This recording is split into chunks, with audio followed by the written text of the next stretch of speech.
नमस्ते, मैं आपका होस्ट श्रेय हूँ और आपका स्वागत है प्यार की दास्तां में। चलिए आते हैं हमारी कहानी पर, जिसका नाम है राहों में तुम। तो पिछले पार्ट में हमने सुना था कि मेहर मोबाइल में कुछ सर्च करती है और वो देखकर थोड़ी हैरान होती है, पर फिर वो खुद से कहती है उसकी लाइफ है, मुझे क्या। अब आते हैं आज की पार्ट पर।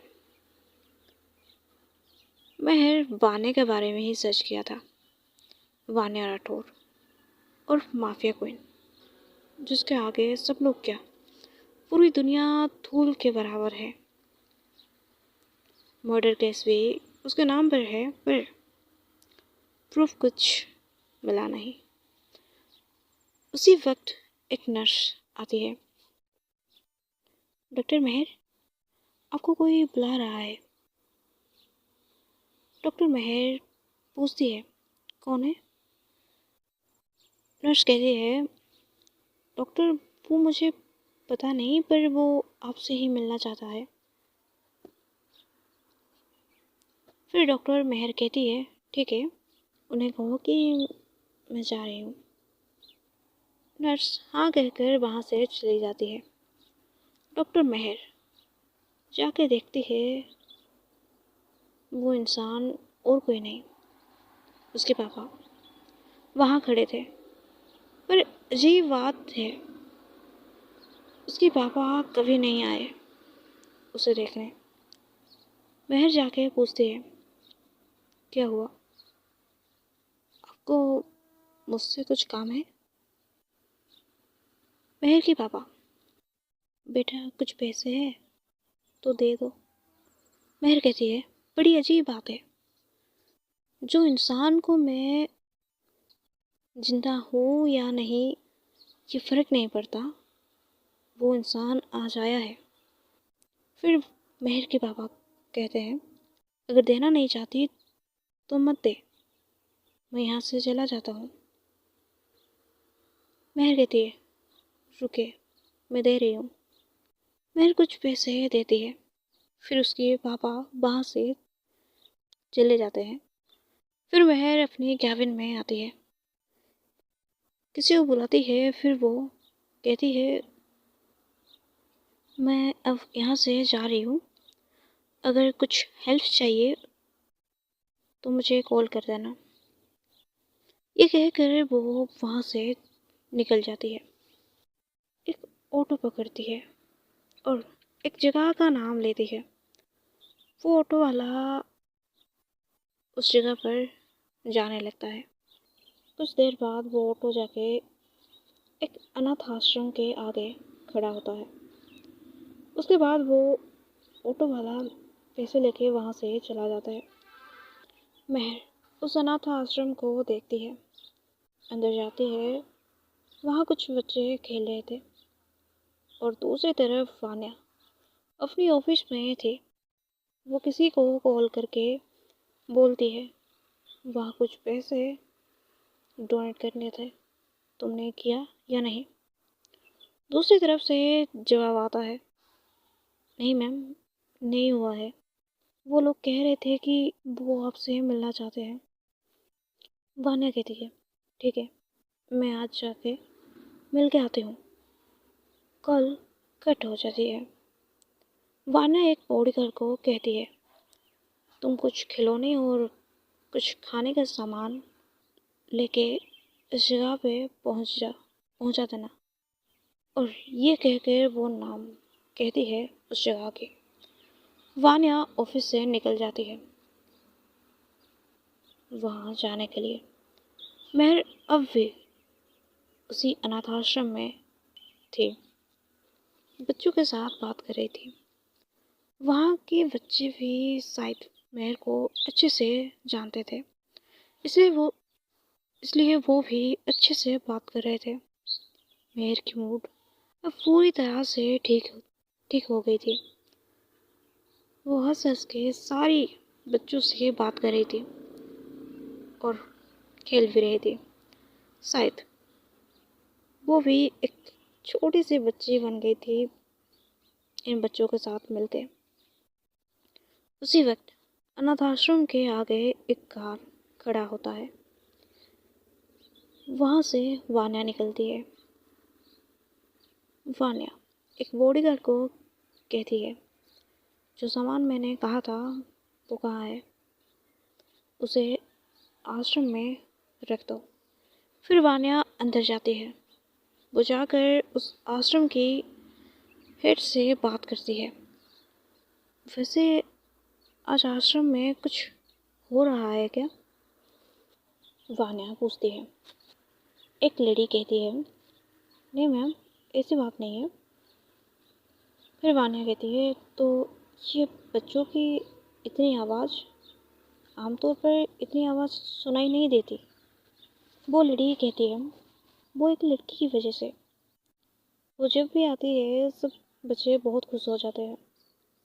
आमतौर पर वो लड़की नहीं आती, पर जब उसके लिए मूड अच्छा नहीं हो वो आ जाती है यहाँ, कुछ समय बच्चों के साथ समय बिताती है। वान्या कहती है, अच्छा ठीक है, वैसे आपको मुझसे कुछ बात करनी थी। उस लेडी ने कहा, जी, कुछ दिन बाद यहाँ एक फंक्शन है, आपको इनविटेशन है, आप ज़रूर आना। वान्या कहती है, ठीक है, मैं आने की कोशिश करूँगी।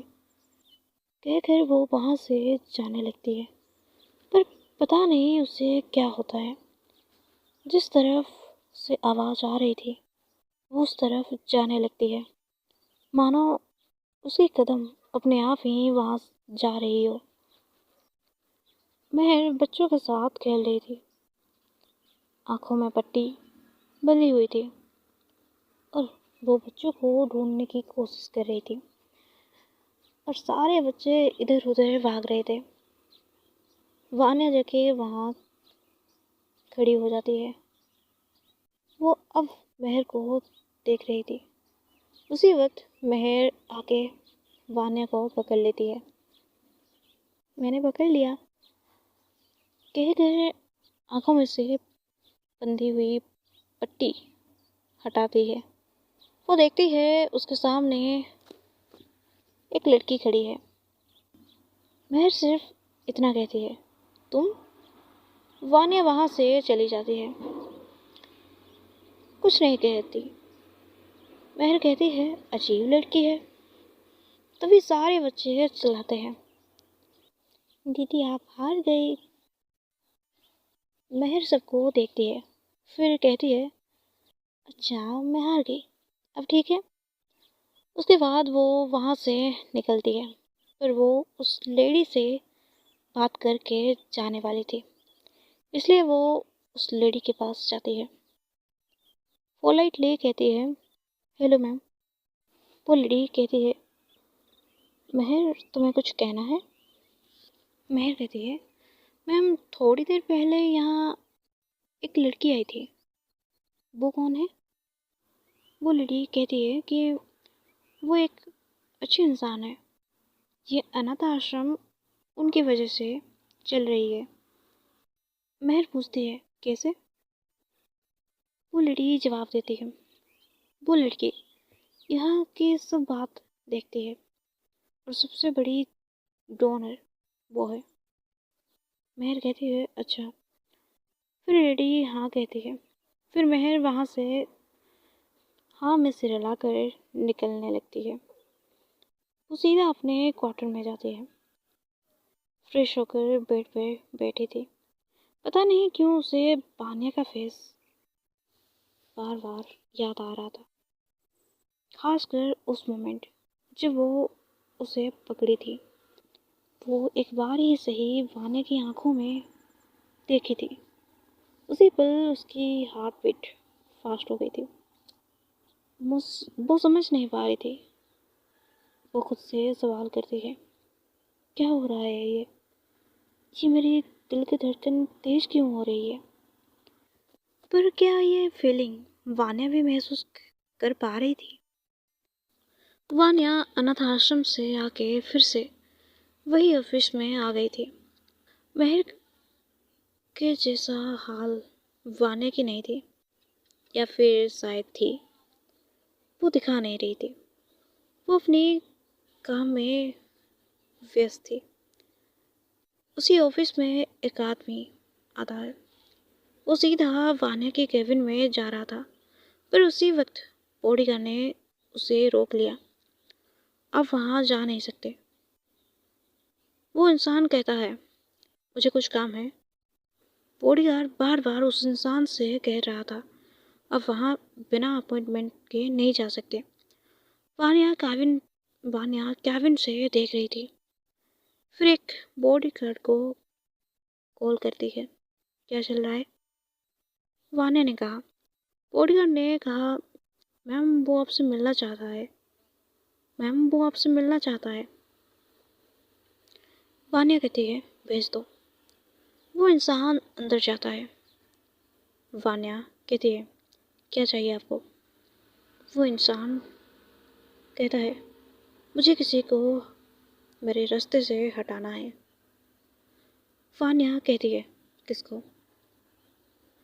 इंसान कहता है, अविनाश अविनाश वर्मा। वान्या कहती है, पर क्यों? उसकी कोई वजह? वो इंसान कहता है, उसकी वजह से मैं मेरी बेटी को खो दी और वो इंसान खुलेआम घूम रहा है जो मैं देख नहीं सकता। वान्या कहती है, इतना गुस्सा है तो तुम खुद ये काम कर सकते हो, पर मेरे पास आने का वजह? वो आदमी कहता है, ये करने की कोशिश की थी पर मैं कर नहीं पाई और ये काम मुझे पता है तुम कर सकते हो। वान्या कहती है, ठीक है, एक फ़ोटो भी दे देना। फिर आदमी कहता है, कितना पैसा लगेगा? वान्या कहती है, तुम जितना देना चाहोगे। वैसे बाद में कुछ प्रॉब्लम तो नहीं होगी ना? आदमी ने कहा, नहीं, कुछ प्रॉब्लम नहीं होगा, आप बस काम कर दो। फिर वो आदमी कहता है, वैसे पूछना तो नहीं चाहिए, पर कितने दिन में ये काम हो जाएगा? वान्या कहती है, 2 दिन में हो जाएगा, पर अगर कुछ इशू ना हुए। वो आदमी बात करके वहाँ से चला जाता है। वान्या किसी को कॉल करती है, मैं एक फ़ोटो सेंड कर रही हूँ, उसके बारे में सब कुछ पता करो। वो कहाँ जाता है, किस किस से मिलता है, सारा सारा डाटा मेरे पास होना चाहिए। उसके बाद कॉल कट होता है। अब दूसरी तरफ मेहरब सोचना बंद कर दी थी। वो खाना बना रही थी क्योंकि आज उसकी नाइट ड्यूटी थी।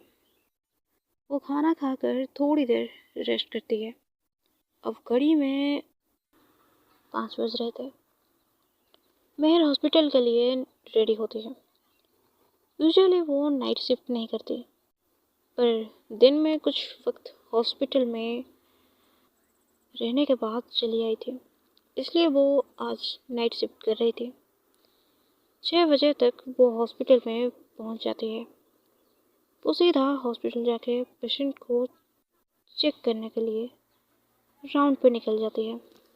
कुछ समय ऐसा ही बीत जाता है। अब मेहर अपनी कैबिन में थी। हॉस्पिटल के बाहर एक कार आकर रुका। उस गाड़ी से एक लड़की निकली। आंखों में एटीट्यूड अच्छे से दिख रहा था। वो लड़की हॉस्पिटल के अंदर जाती है। रिसेप्शन में पूछती है, डॉक्टर मेहर है क्या? रिसेप्शनिस्ट कहती है, कुछ समय वेट कीजिए। उस लड़की खड़ी रहती है। कुछ समय बाद रिसेप्शनिस्ट कहती है, आप जा सकते हैं। वो लड़की मेहर की तरफ जाती है। डॉक्टर मेहर चेयर पर बैठी थी। वो लड़की अंदर जाती है। डॉक्टर मेहर देखकर कहती है, तुम? वो लड़की जाके बैठ जाती है। और कहती है, क्यों डॉक्टर, मुझे यहाँ आना मना है? महर कहती है, नहीं, मैंने कब कहा। और वो लड़की, तो आज की बात यहीं तक, आगे जानेंगे क्या होगा। आखिर कौन थी वो लड़की, आगे जानेंगे। राधे राधे।